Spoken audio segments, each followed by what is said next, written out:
But the Devi temple is only an appendage to the Dhyanalinga.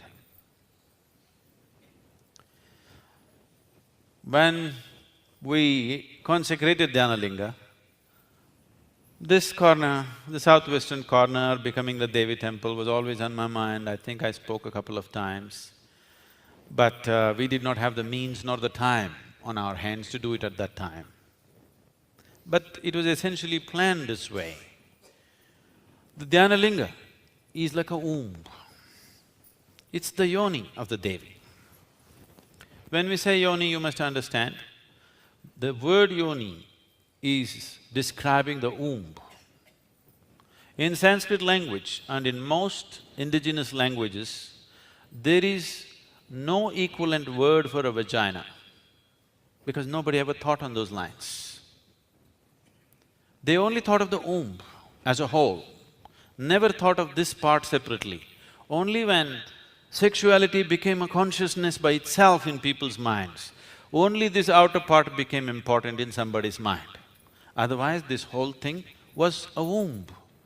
It was seen as a sacred space where all of us have to inhabit in the most crucial part of our making, the most crucial part of our making. When we have nothing in our hands, everything is in the hands of nature. At that time, that space protects us and makes us. So this was held as the most sacred space. And when you see the linga, this whole symbolism of Linga and Yoni, the Shakti and the Shiva principle, when you see this linga and the avadiyar or the Shakti part of it, you must understand this is the inside of the womb. This view is of the inside of the womb. This is not outside.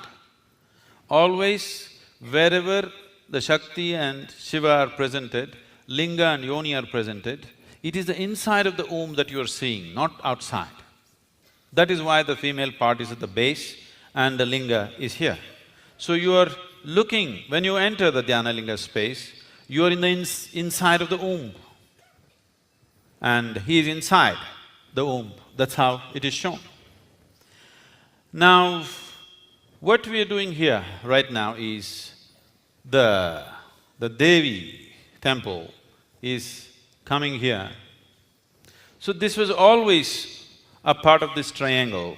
It is just that we had not created an official space, but this was always the part of this triangle because this is the yoni.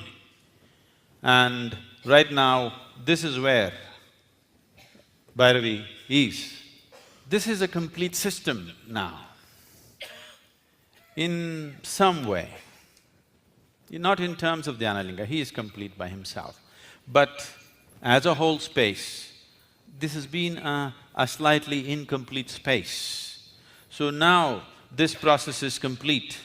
And now the first reverberation that happens out of this, which is the life-generating reverberation, it is just because two cells meet, life cannot happen. There is a reverberation, the first reverberation which is before the making of life. That reverberation is called spanda, and that is why the spanda hall is here. In this direction, the spanda hall and the Devi temple are exactly like this. At that time, I had not spoken about building this temple. I had to do lot of convincing to tell them, this is the angle I want the spanda hall in. They said, no, this will look better, that will look better. I said, no, this is the way we want it, because this is a whole system. Actually, in the right context, if we had done it in the right way, right is not the word, if we had time and means to do it the right… and the necessary social maturity, we should have started from this end. We should have first established Bhairavi, then gone for Dhyanalinga, then gone for Spanda Hall. That would have been the natural order of things. But we did this first, then this, and then this.